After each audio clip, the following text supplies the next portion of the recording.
함께 보고 있습니다. 제목이 뭐죠? 큰 환란 속에 있는 자들, 그렇죠? 큰 환란 속에 있는 자들에게 지금 이제 베드로가 쓰는 편지예요.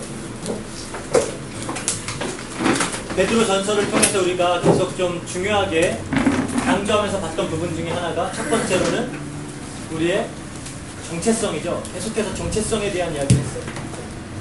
우리는 하나님의 택하신 백성이다. 거룩한 나라다. 왕같은 제사장이다. 그렇죠? 하나님의 우리의 정체성. 구원받은 하나님의 자녀다라는 거예요. 하나님께서 따로 택하신 하나님의 백성이다. 그래서 항상 정체성에 대한 이야기가 있어요. 정체성은 남들과 다른 것이다. 그렇죠? 우리가 그리스도인으로서 정체성을 가지고 다르게 살아가는 것이다. 그래서 우리의 신분은 하나님의 자녀, 구원받은 하나님의 자녀이고 우리의 사명은 땅끝까지 복음을 전하는 것. 이것이 우리의 사명이다. 그게 우리의 정체성에 대한 부분이죠. 그거를 강조해서 계속 이야기했습니다. 또 하나가 강조되어야 되는 부분이 하나가 뭐냐. 오늘 베드로전서 4장을 보니까 우리가 어떤 때를 살고 있는가. 어떤 때를 살고 있는가. 시대정신이라고 할 수가 있죠. 우리 시대에 대한 바른 이해. 우리 그리스도인들은 그거를 가지고 살아가야 된다는 겁니다. 전도서 3장에 보니까 그래, 범사의 기한이 있고 천하만사가 다 때가 있다. 날 때가 있고 죽을 때가 있고 뭐 심을 때가 있고 뽑을 때가 있고 웃을 때가 있고 울 때가 있고 막 다 때가 있다는 거예요. 그렇죠? 그 때를 바르게 이해하는 것이 굉장히 중요해요. 그리고 이제 우리가 베드로전서가 쓰여졌던 그 시대적 배경을 이해를 하는 것이 또 중요합니다. 그 AD 64년도에 네로가 대대적인 기독교에 대한 핍박을 시작을 하면서 그 전후로 쓰여졌던 책이 베드로전서예요. 그러니까 이제 막 이런 핍박의 전운이 막 감돌 때, 아니면 이제 막 핍박이 시작해서 막 힘들어지기 시작할 때, 이제 그리스도인들에게 힘 주고 우리의 사명을 잊지 말고 정체성 가지고 살아가라라고 주는 메시지가 베드로전서입니다. 그래서 우리가 성경을 이해할 때도 아까 우리 그 대예배 때도 담임 목사님 말씀하셨죠. 그 성경 구절 하나를 볼 때도 우리가 그냥 그 구절 하나만 보고 좋아 이게 아니라 전체적인 배경을 같이 봐야 돼요. 그 한 장이라는 맥락 속에서 이 구절은 어떤 말을 하고 있는지, 그 한 권이라는 책 맥락 속에서 어떤 이야기를 하고 있는지, 성경 전체의 맥락 속에서 이것이 말하는 것이 무엇인지, 그리고 가능하면 그 시대적인 배경도 아는 것, 이런 것들이 중요합니다. 왜냐? 시대를 아는 것이 중요하기 때문이에요. 그래서 지금 베드로 전서에서는 때에 대해서 이야기를 하고 있는데 2장 3절에 보니까 2절 3절에 보니까 육체에 남은 때에 대한 이야기를 하죠. 육체에 남은 때. 영어로는 이야기가 쉬운데 rest of his earthly life. 그냥 이 땅에서 살아간 남은 시간을 말하는 거예요. 이 육체에 남은 때. 그리고 3절에 보니까 또 무슨 이야기를 하죠? 지나간 때. 무엇은 지나가야 되고 우리가 앞으로 이제는 다른 때가 왔다라는 거예요. 그래서 때에 대한 이해가 중요합니다. 2절에 보니까 그래요. 육체에 남은 때에 대한 이야기를 하고 있어요. 때 들어온 거 말고 시간 말하는 거예요. 육체에 남은 때, 몸에 무슨 때 얘기하는 거 그거 아니에요. 육체에 남은 때, 시간, 그렇죠? 그 후로는 다시 사람의 정욕을 따르지 말고 하나님의 뜻을 따라 육체에 남은 때를 살게 하려 합니다. 1절에 보니까 그리스도가 육체의 고난을 받음으로써 죄는 다 그쳤다. 그러니까 이제 우리의 남은 때는 하나님의 뜻을 따라 살아라. 지금 이야기를 하고 있죠. 우리의 남은 인생, 그렇죠? 오늘부터 했을 때 이 시점을 기준으로 2013년 9월 22일을 기준으로 남은 날들이 있을 거 아니에요. 그렇죠? 그 날들을 어떻게 살아라, 어떻게 살아라, 어떻게 살아라. 맞죠? 명령어? 라고 얘기하는 게 뭐냐? 하나님의 뜻을 따라서 살아라. 지금 이야기를 하고 있는 거예요. 우리의 육체의 그 정욕을 따르지 말고, 모든 사람들은 다 육체의 정욕을 따라서 살고 있어요. 그렇죠? 내가 돈 많이 버는 거, 내가 성공하는 거, 내가 더 이뻐지는 거, 내가 더 잘나 보이는 거, 내가 더 맛있는 거 먹고, 내가 더 편한 데 살고, 내가 더 좋은 차 타는 이것들을 위해서 다 살아가고 있는데, 우리는 남은 때를 그렇게 살지 말아라고 하는 거예요. 다른 것, 그것보다 하나님의 뜻을 따르면서 살아라. 왜 이야기를 하는가 싶죠? 그리고 또 3절에 보니까 그래요. 지나간 때에 대한 이야기를 해요. 너희가 음란과 정욕과 술 취함과 방탕과 향락과 무법한 우상 숭배를 하여 이방인의 뜻을 따라 행한 것은 지난 때로 족하다. 그렇죠? 우리가 이 세상적인 욕심과 이 육신의 정욕만 따라서 살아갔던 그것은 이제 지나간 때로 족하다라는 거예요. 이미 지나간 시간이다. 그거는 지나간 걸로 만들어야 된다는 거죠. 더 이상 그렇게 살 것이 아니라 이제 그거는 지나간 게 돼야 된다. 이야기를 하는 거예요. 왜? 세상 사람들 다 이것 때문에 살잖아요. 이방인들이 하는 것들인데 우리는 다 그것을 위하여 살아가고 있어요. 더욱더 우리가 육체적으로 즐겁고 많은 것을 얻고 그런 어떤 쾌락들 이런 것들을 위해서 살아가고 있는데 이것은 이제 지나간 때로 족하다. 그러고 있어요. 근데 우리가 4절에 보니까 재밌어요. 이러므로 너희가 그들과 함께 그런 극한 방탕에 다름질하지 아니하는 것을 그들이 이상하게 여겨 비방한다. 세상 사람들은 우리가 이제 이것을 과거의 일로 여겨버리는 것을 이상하게 생각해요. 왜? 세상 사람들은 다 지금 당장 재밌게 잘 살고 있는데 왜 너는 이거 안 하냐 이거. 왜 너는 다 이렇게 사냐. 그래서 이상하게 생각하고 비방을 한다고. 그게 지금 우리가 살아가는 세상입니다. 어떻게 보면 우리가 선하게 하나님 뜻대로 살아가려고 하면 굉장히 비방을 당해요. 그렇죠? 그냥 심지어 어떤 정말 선하고 옳고 바른 것들을 이야기하는 것도 요즘은 비방의 대상입니다. 그렇죠? 당연히 좋은 거, 아름다운 거, 도덕적인 거 이런 거 얘기하면 굉장히 지루하고 재미없고 이상한 꽉 막힌 막 그런 사람 취급을 당해요. 이제 그런 시대에 우리가 살고 있다는 거예요. 그래서 세상 사람들은 우리가 이런 것들을 더 과거로 묻어버리고 새롭게 살려고 할 때 우리가 그들과 똑같이 이 방탕한 생활 안에 빠져드는 것들을 빠져들지 않는 것을 굉장히 이상하게 여긴다는 거예요. 왜 다 이렇게 살고 있는데? 마치 노아 시대 때 노아가 혼자 이거 짓고 있으니까 방주 짓고 있으니까 전부 다 지나가면서 뭔가 이상하다고 하는 거야. 저 뭔 짓 하는 거냐. 지금 시대가 이렇게 좋은 거야. 노아의 홍수 전에는 굉장히 이런 전체적인 지구의 그 환경이 굉장히 좋았거든요. 살기 먹을 것도 풍부하고 막 좋으니까 다 굉장히 즐기면서 살고 있는데 왜 저 인간은 저 늙은이는 계속 배짓는다고 저러고 있는 거야. 그거예요. 우리가 이 남은 때를 하나님 뜻을 따라 살아갈 때 하나님의 뜻은 뭐죠? 요한복음 6장 40절에 하나님의 뜻을 분명히 이야기하고 있어요. 내 아버지의 뜻은 아들을 보고 믿는 자마다 영생을 얻는 그것입니다. 하나님의 아들을 보고 믿고 영생을 얻는 것이 하나님의 뜻입니다. 그걸 위해서 살라는 거예요. 하나님의 뜻은 땅끝까지 이 복음을 전해서 이 모든 백성에게 복음이 전파되는 그것이 하나님의 뜻이에요. 그걸 위해서 살아가라고 하는 겁니다. 이제는 지금까지 방탕하게 살아왔던 것들 다 과거로 묻어버려라. 왜냐? 지금 이걸 가지고 비난하는 사람들이 있을 수도 있지만 비방하는 사람들이 있을 수도 있지만 5절에 보니까 결국 그 사람들은 심판받아요. 그들이 산 자와 죽은 자를 심판하기로 예비하신 이에게 사실대로 고하리라. 지금 이제 어떻게 보면 기독교에서 많이 없어진 신앙 중에 하나가 심판신앙입니다. 심판이라는 것이 있을 것이다. 왜? 싫잖아요. 그렇죠? 뭔가 나중에 뭔가 끝이 오고 누군가가 나를 심판하고 내가 잘못하면 이 심판의 잣대에서 부족할 수도 있다. 나는 그거 자체가 싫으니까 아예 심판 자체는 얘기를 안 해요. 거의 어디서도 요즘 심판 얘기를 들어본 적이 없어요. 그런데 분명히 성경은 마지막 때가 올 것이고 심판은 있을 것이다라고 해요. 그래서 결국은 우리를 심판하실 분이 산자 죽은 자를 심판하시는 하나님이시고 예수 그리스도가 오셔서 이제는 심판주로 오실 것인데 그 심판이 있을 것이다. 그래서 우리는 앞으로 남은 때를 하나님 뜻을 이루며 살아가요. 과거에 이런 방탕한 것들은 과거로 묻어버려라. 그래야 되는 이유가 있습니다. 7절에 나와요. 7절에 왜냐? 만물의 마지막이 가까이 왔습니다. 이제 마지막 때가 다 왔기 때문에 더 이상 그 과거에 그런 방탕했던 그리고 우리 육신의 정욕만을 쫓는 삶을 살지 말고 이제는 앞으로 남은 날들을 하나님의 뜻을 이루면서 살아라라고 하는 거예요. 이 때에 대한 이해를 바르게 하라는 거예요. 지금이 어떤 때인가?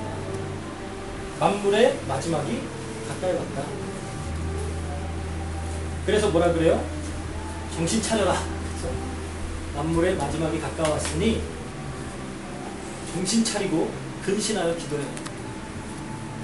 그냥 대충 기도하는 게 아니에요. 정신을 차리고 근신해서 바르게 깨어서 기도하라는 거예요. 네, 마지막 때가 가까워왔죠.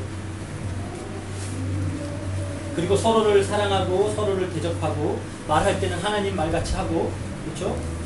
봉사를 할 때는 하나님이 주는 힘으로 하고, 다 결국은 뭘 위해서 하냐? 뭐라 그래요? 하나님의 영광을 받으시게 하려고.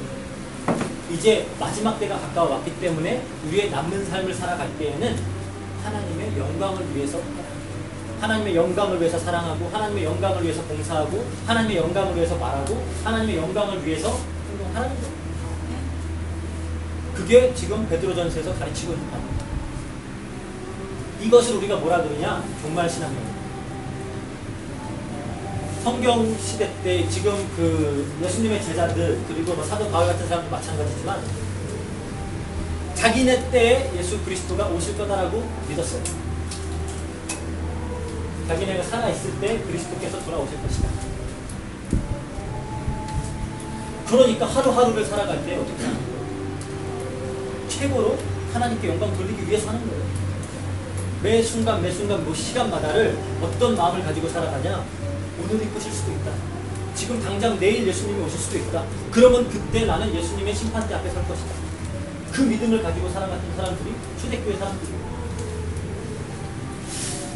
여러분들 그런 생각 해봤죠? 만약에 내가 살 날이 하루밖에 안 남았다고, 아니면 만약에 내일 모든 게 끝이 난다면 나는 오늘 뭐하고 살까? 그렇죠? 오늘을 내가 어떻게 보내야 될까? 그런 생각 나름대로 해봤나요? 당장 빨리 은행 가서 모든 돈을 다 뽑은 다음에, 그렇죠? 왜 비싸고 맛있다는 식당 가서 좀 밥 좀 먹고, 어떻게 이 남은 시간을 즐겁게 보내다가 잠도 안 자고 막 그냥 끝까지 놀다가 갈 생각을 하고 있는 사람들이 많을 것 같아요. 아니면 마지막 이 생의 마지막 순간을 PC방에서 열심히 게임하면서 마무리를 맞이하겠다. 뭐 그렇게 하는 친구들도 있겠고, 어떤 사람들은 이제 가족들하고 모여서 이제 함께 있으면서 담소를 나누면서 그렇게 가족끼리 같이 맞이하겠다. 뭐 여러 가지 그런 생각들이 있을 거예요. 그렇죠? 그런데 초대교회 성도들은 다 그 마음을 가지고 살았다는 거예요. 당장 내일 예수님이 심판주로 오신다. 그럼 여러분들은 뭐 할 것 같아요? 그냥 그 생각 많이 해봤거든요. 만약에 다 끝나면은 나는 뭐 할까? 그럼 나는 내가 나 같으면은 그래요. 정말로 그때 되면 되게 급하게 전도할 것 같아. 막판에라도 좀 뭔가 하나님한테 한 걸, 하나님 그래도 내가 이렇게 했잖아 이거 하려고, 그래도 막판에는 엄청 열심히 전도할 것 같아. 그런데 우리가 마지막 삶을 어떻게 살아갈 것이냐는, 그게 정말 신앙. 매일같이 살아가지만 마치 예수님은 내일 오신다. 언제 끝이 날지 모른다. 그렇게 그 마음을 가지고 살아가는 것을 성경에서는 이제 종말 신앙이라고 하죠. 성경에서 한 얘기는 아니고 우리가 이제 그런 삶들을 살았다는 거예요. 그런데 우리가 이렇게 살다 보면은 고난이 온다라는 겁니다. 고난이 와요. 어려움들이 생겨요. 왜? 다른 일. 제가 어제도 잠깐, 금요일날 잠깐 얘기한 것 같은데, 졸업시험을 쳤어요. 제가 나름 시작 잘 하거든요. 그래갖고 졸업시험 잘 봤어요. 한 시간 반 앉혀놓고 교수님 셋이서 막 공격하는데 앉아갖고 다 차분하게 다 받아쳤어요. 그랬더니 잠깐 나가 있으라고 그러는 거예요. 자기네들끼리 의논을 하고 이제 합격인지 페일인지를 통보하겠다. 그래서 막 그 슈퍼스타 K에서 노래 부르고 나서 막 기다리는 거예요.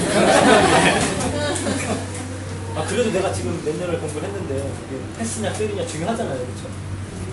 그랬더니 다시 부르더라고요. 그러더니 굉장히 그 신학 과정을 열심히 했다라고, 굉장히 우리 전통의 신학을 잘 알고 있다. 그런데 나의 신학적인 견해가 굉장히 좁다, 편협하대요. 왜 그랬냐? 지금 신학계에서 많이 이야기하는 것들은 상황화라는 게 있어요.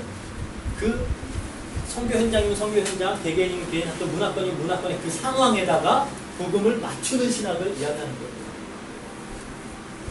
이번에 뭐 WCC 그 선교 선언문 보면은 선교의 개념이 뭐냐? 하나님을 우리가 그 선교지로 가서 소개하는 것이 아니라 그 안에 이미 계신 하나님을 발견하는 것이 선교다라고 해요. 나는 그런 것들에 동의하지 않거든요. 그래서 나는 그거 동의하지 않는다라고 했더니 너무 편협하다. 굉장히 기뻤어요. 그래 내가 그래도 정말 복음 때문에 편협하다는 소리를 신학교에서 듣는구나. 그렇지만 요즘 갈수록 시대가 그렇게 되고 있어요. 어제 뉴스에 보니까 그 이제 교황 프란체스코가 프란체스코 맞죠? 이건 새로 된 교황. 이제 무신론자들, 뭐 게이들, 낙태 그런 거에도 전부 다 우리는 자비를 베풀어야 된다라고 이야기를 하고 있어요. 물론 우리가 그 사람들 사랑해야죠. 복음 전하고 해야 되는 건 맞는데 이제 그것이 죄냐 아니냐라는 그 경계선에 있는 거예요. 그 정도까지 지금 세상과 타협을 하고 있어요. 그런데 우리가 이런 시대를 살아가면서 마지막 때에 정말로 하나님 뜻을 위해서 다르게 살겠다. 그러면 핍박이 온다라는 거예요. 그래서 12절에 이상하게 여기지 말아라. 이상하게 여기지 말아라. 만약에 이것 때문에 너희들이 고난을 당하거나 핍박이 온다. 이상하게 여기지 말아라. 당연한 거다라는 거예요. 영적으로 이해하면 당연한 거예요. 흑암 세력은 제일 싫어하는 게 그거예요.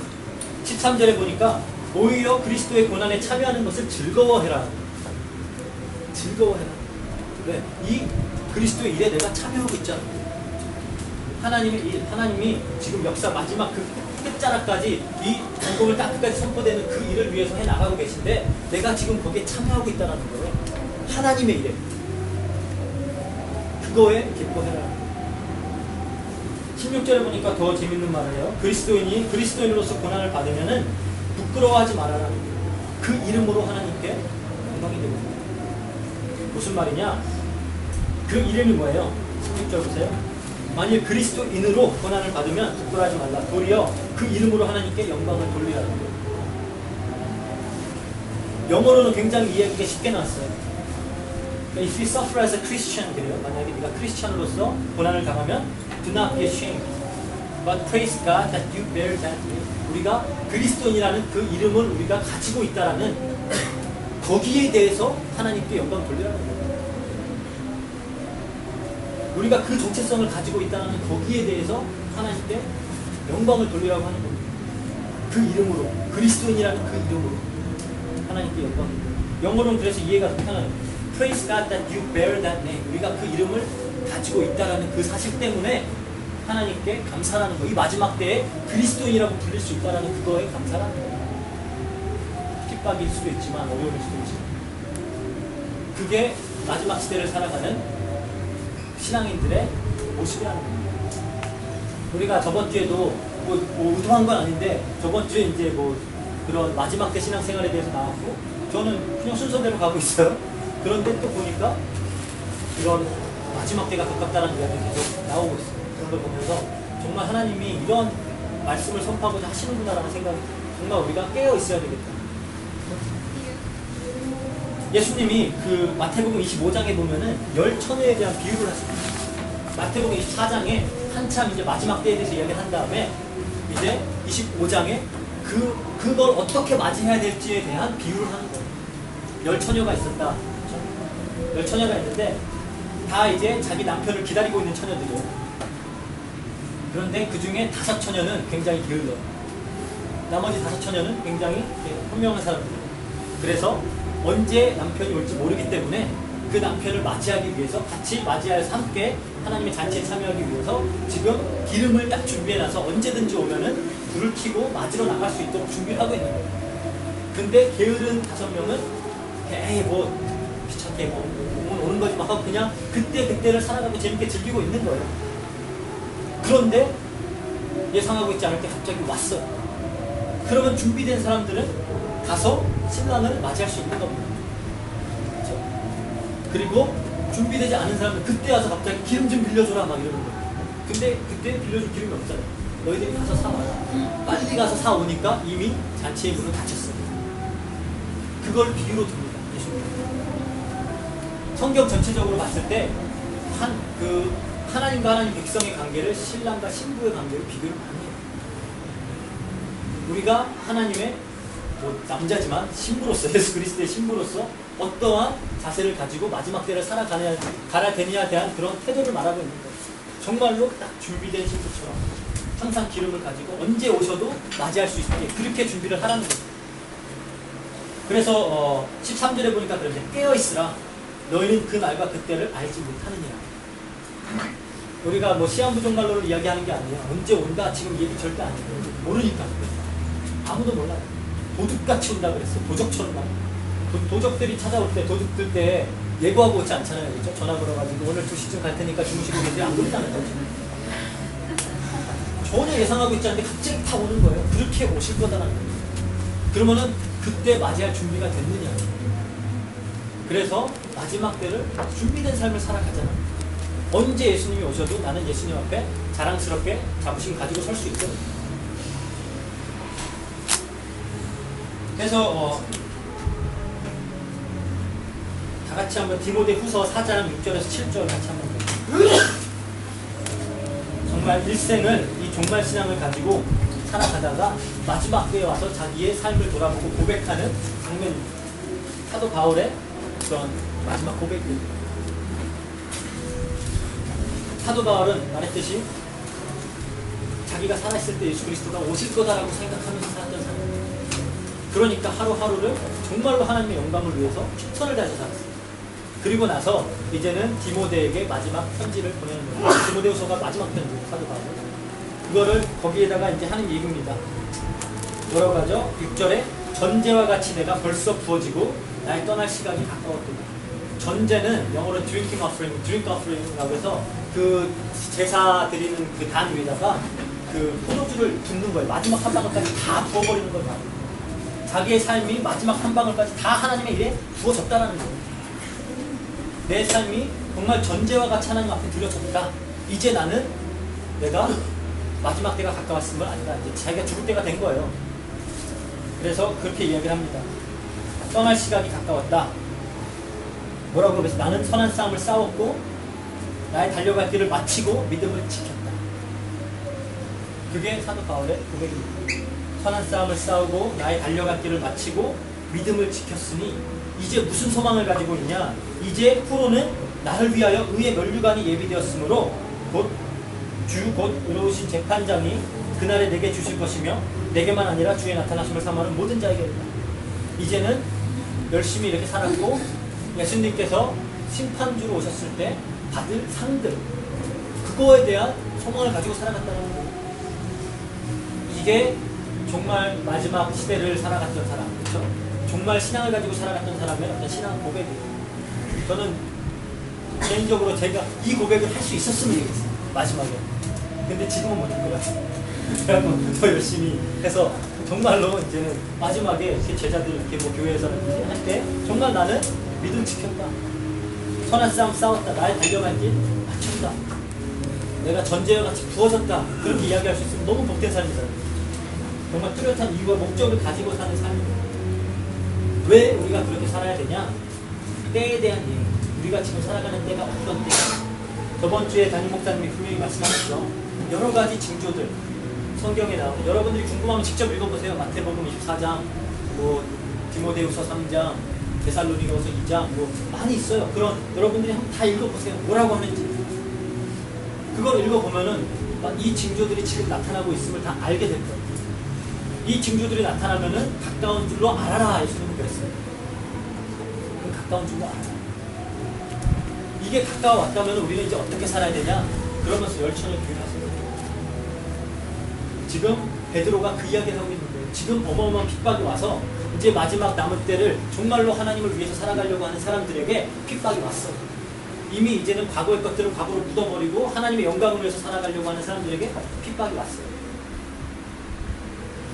그런데 기뻐해라.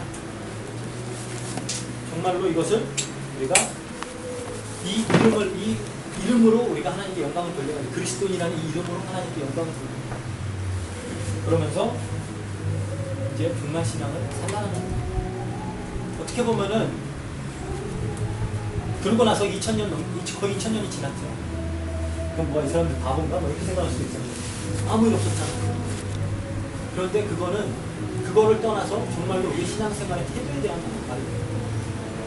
그리고 그때도 이제 예수님이 얘기했던 그런 큰 핍박과 그런 게 왔잖아요. 그러니까 이런 징조들을 보고 이제 곧 오실 건가 보다. 그렇게 생각하고 종말 시대를 살아갔던 거예요. 지금은 이제는 거의 뭐 그때와는 비교도 할 수 없을 정도로 모든 이런 징조들이 맞아 떨어지고 있는 시대입니다.